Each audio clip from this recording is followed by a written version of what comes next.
Doutores, agora vamos falar sobre sociedades personificadas, tá? Bom, as sociedades personificadas são aquelas regulares, né, registradas no órgão público competente, ok? Dentro dessa sociedade regular, a gente também tem uma divisão. A sociedade regular, ela pode ser empresária e ela pode ser sociedade simples, tá? Será empresária a sociedade que tiver o registro na junta comercial, né? Nós estamos, pelo menos eu estou, né, quase careca de falar isso para vocês aí em relação à sociedade empresária, tá? Então, a sociedade empresária é a sociedade que tem registro na junta comercial, ok? A sociedade que não tem registro na junta comercial, mas que é regular, vai ter registro no cartório de pessoas jurídicas, é chamada de sociedade simples, tá? A sociedade de advogados, como a minha, por exemplo, é uma sociedade simples. Ela tem registro na OAB, né?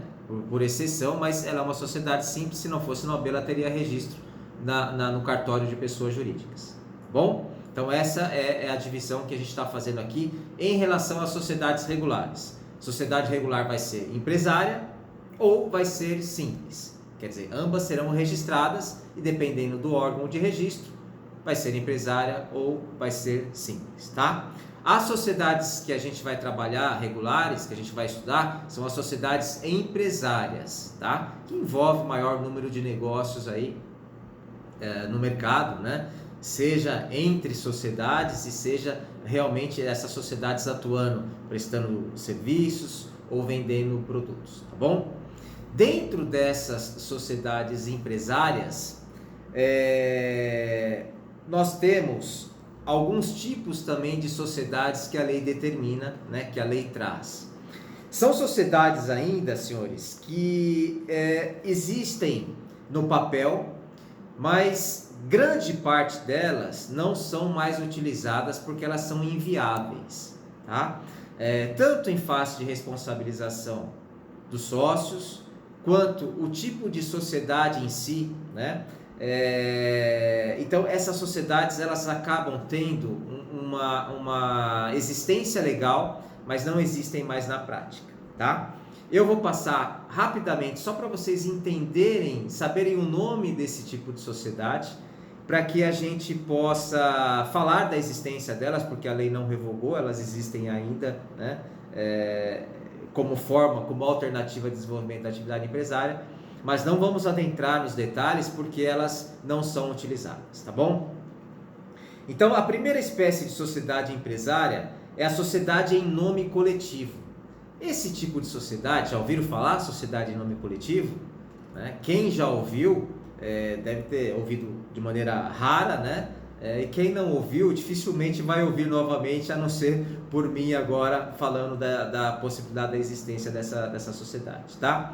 Então essa sociedade ela tinha como base, o início dela, as famílias, né? As famílias começavam a desenvolver um trabalho em conjunto e consequentemente ficavam empresas familiares, sociedades familiares. E elas tinham um tratamento específico à época e era chamado de sociedade em nome coletivo.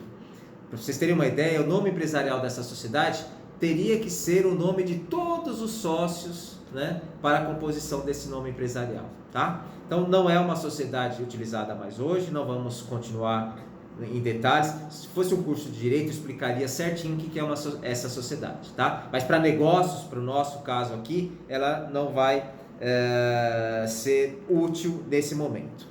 Outra espécie de sociedade é uma sociedade em comandita simples, onde eu tenho um sócio que ele tem responsabilidade maior do que o outro sócio, tá? Então também é uma sociedade que não é utilizada hoje. Nós temos a sociedade em comandita por ações, da mesma forma, eu tenho um sócio que tem mais responsabilidade do que outros, também não é utilizada hoje.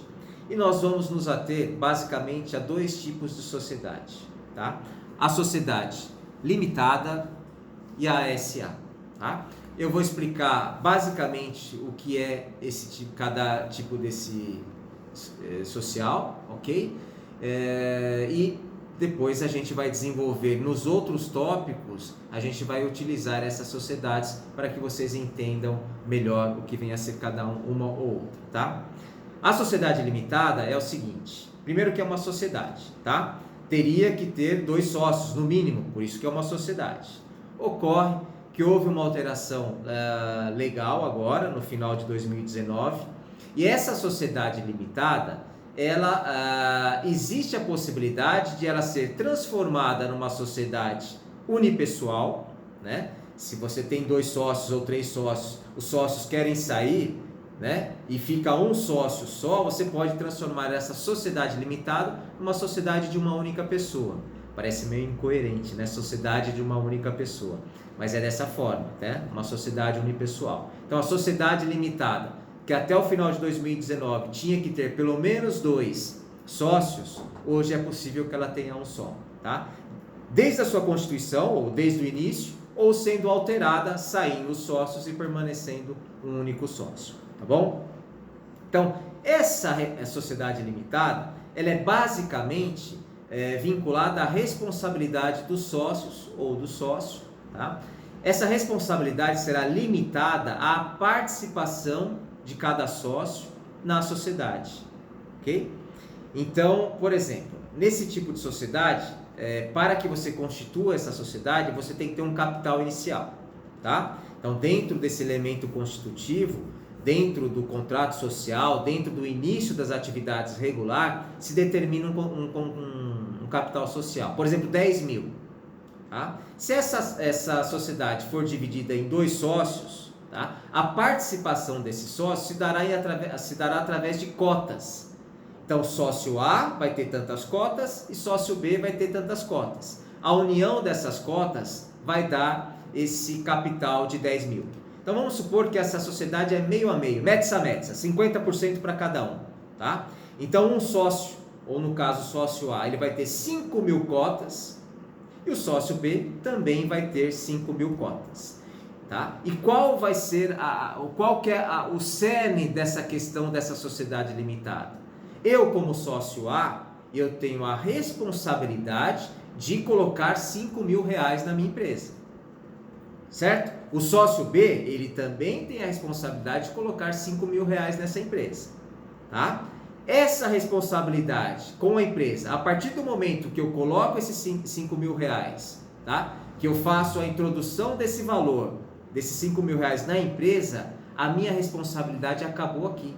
A minha responsabilidade, pessoa física, tá? Era colocar os 5 mil. A partir do momento que eu coloco esse dinheiro, que a gente chama de integralização do capital, ok? Eu não tenho mais responsabilidade. E o outro sócio, da mesma forma, tá?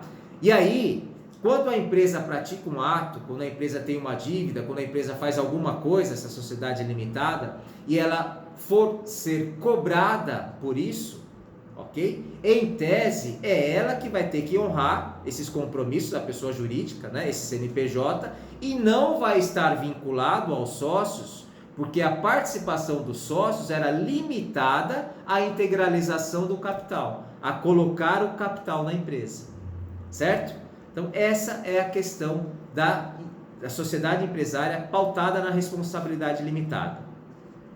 A responsabilidade do sócio é limitada à sua participação. Ela é limitada ao valor daquilo que ele vai colocar na empresa, daquilo que ele vai integralizar. Tá? Então, basicamente, é dessa forma. Em tese, então, os sócios estarão blindados em relação à responsabilidade da empresa. Eles não serão atingidos por conta do ato praticado pela empresa, né? Ok? Em tese, ou teoricamente, porque nada no direito, né, é 100%. Então, existem algumas situações, sim, que a empresa, quando ela não consegue honrar com os seus compromissos, desconsidera-se a personalidade jurídica dessa empresa e os sócios são atingidos, tá?